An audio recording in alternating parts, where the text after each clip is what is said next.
याद है न्यूक्लियस को डायरेक्टर ऑफ द सेल बोला था। Yes sir. ऐसा कुछ स्ट्रक्चर होता है न्यूक्लियस को।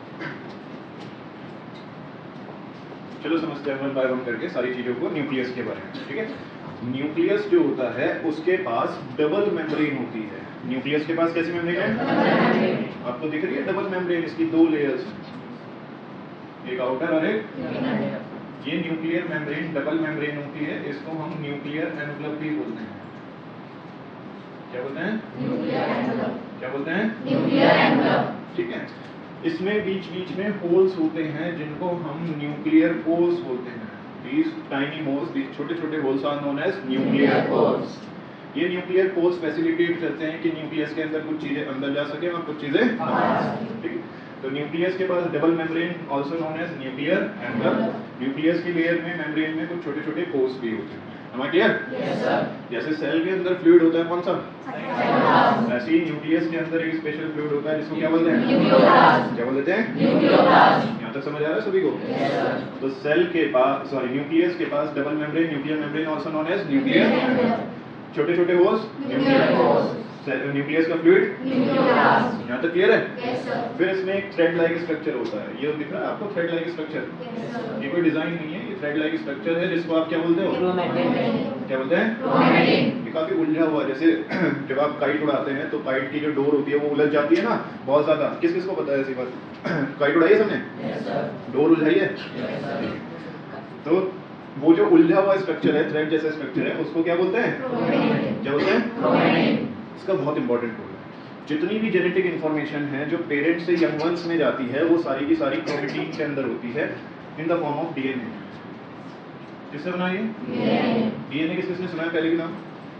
Full form? Deoxyribonucleic acid. Deoxyribonucleic acid. क्या फुल फॉर्म होती है? Deoxyribonucleic acid. क्या फुल फॉर्म होती है? Deoxyribonucleic acid. Deoxyribonucleic acid.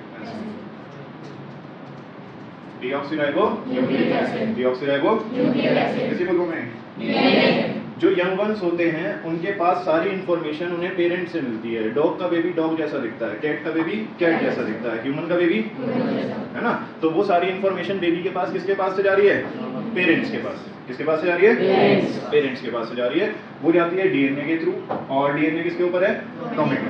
Chromatin एक थ्रेड जैसा स्ट्रक्चर है, एक धागे जैसा स्ट्रक्चर है। It is a thread like structure, ठीक है। जैसे जब कोई बेबी होता है तो जब नया नया बेबी होता है जाते हैं उससे सब मिलने, फिर बोलते हैं रिश्तेदार अगर बोलते हैं देखो इसकी माँ इसके पापा पर गई है ना, इसकी आंखें इसकी मम्मी जैसी लग रही हैं, इसके कान इसके पापा जैसे लग रहे हैं, इसकी मूंछें इसकी मम्मी जैसी अच्छा सॉरी मूंछें नहीं, तो हाँ मूंछें तो पापा जैसी लगेंगी, लेकिन मूंछें थोड़ी ना होंगी उसकी, छोटा बच्चा है, लेकिन फीचर्स मिलते हैं पेरेंट्स से क्योंकि सारी की सारी इंफॉर्मेशन कहाँ से आ रही है? पेरेंट्स से आ रही है। किसकी फॉर्म में आ रही है? किसके थ्रू आ रही है? डीएनए कौन कैरी कर रहा है?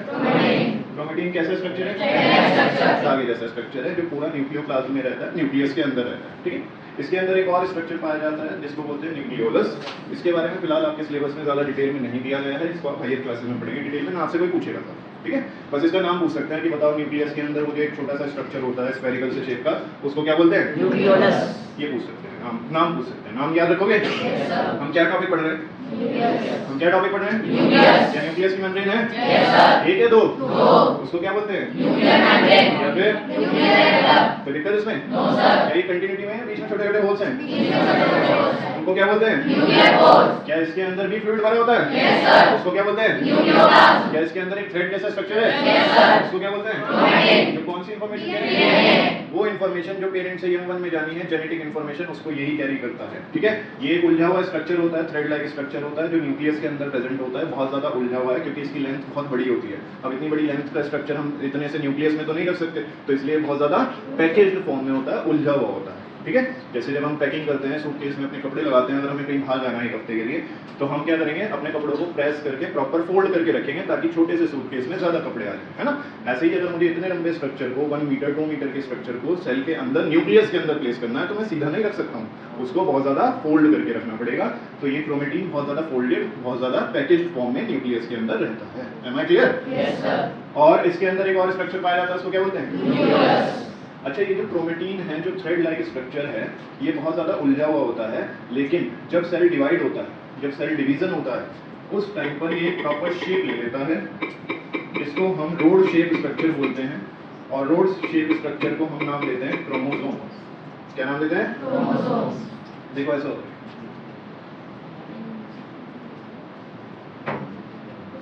मैगी जैसा। मैगी खाई है? वो तो खाते ही हैं रोज। चलो ये कैसा होता है? अरे मैगी जैसा उलझा हुआ होता है, पेपर में ये मत लिख कर आना मैगी जैसा होता है, उलझा हुआ होता है, एंटेंगल्ड फॉर्म में होता है, ठीक है। ये थ्रेड लाइक स्ट्रक्चर कहलाता है, और इसको क्या नाम दिया गया स्पेशली? क्रोमेटिन। क्या नाम दिया है? ये न्यूक्लियस के अंदर छोटे छोटे होल्स को क्या नाम दिया है? जब ये सेल के अंदर है, न्यूक्लियस के अंदर है, उस टाइम पर ये क्या है? एक एंटेंगल्ड फॉर्म में है, उलझा हुआ स्ट्रक्चर है। लेकिन जब सेल डिवाइड होने लगता है तो ये क्रोमेटिन एक प्रॉपर शेप ले लेता है, इस शेप को हम रोड शेप स्ट्रक्चर बोलते हैं, और यही रोड शेप स्ट्रक्चर क्या कहलाता है? क्रोमोसोम। क्या कहलाता है? Chromosome. Basically both are same thing, वो भी जेनेटिक इंफॉर्मेशन कैरी कर रहा है, ये भी जेनेटिक इंफॉर्मेशन कैरी कर रहा है, बस वो एंटेंगल्ड फॉर्म में है, ये एक प्रॉपर शेप में है, जिसको क्या बोलते हैं? Rod shape structure. Chromosome and chromatin are basically same thing, but उसकी फॉर्म एंटेंगल्ड है और इसकी प्रॉपर रोड शेप स्ट्रक्चर है, जो इंफॉर्मेशन को आगे पास ऑन करेगा। क्रोमोसोम सिर्फ और सिर्फ तब बनेंगे जब सेल डिवीजन हो रहा होगा। कब बनेंगे? जब सेल डिवीजन हो रहा है तभी क्रोमोसोम बनेंगे, अदरवाइज क्रोमोसोम नहीं बनेंगे। तो फिर क्या होगा उस टाइम? क्रोमेटिन। क्या होगा? क्रोमेटिन। वैसे न्यूक्लियस के अंदर थ्रेड लाइक स्ट्रक्चर रहता है जो डीएनए इंफॉर्मेशन कैरी करता है, उसको क्या बोलते हैं? Chromatin. At the time of cell division ये एक स्पेशल शेप ले लेता है, जिसको क्या बोलते हैं? Rod shape structure. वो क्या कहलाता है?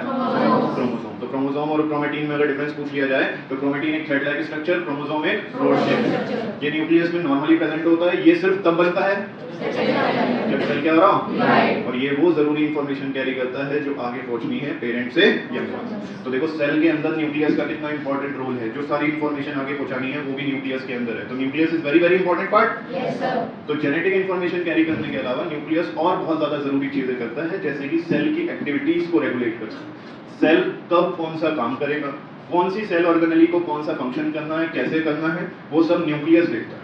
कौन देखता है? Nucleus. That is why nucleus is also known as the बोलो एक साथ, लिखवाया था स्टार्टिंग में? Yes, sir. Nucleus is known as the क्योंकि सारी एक्टिविटीज को कौन देखता है? न्यूक्लियस देखता है। बताओ किसको बेसिक आइडिया लग रहा है?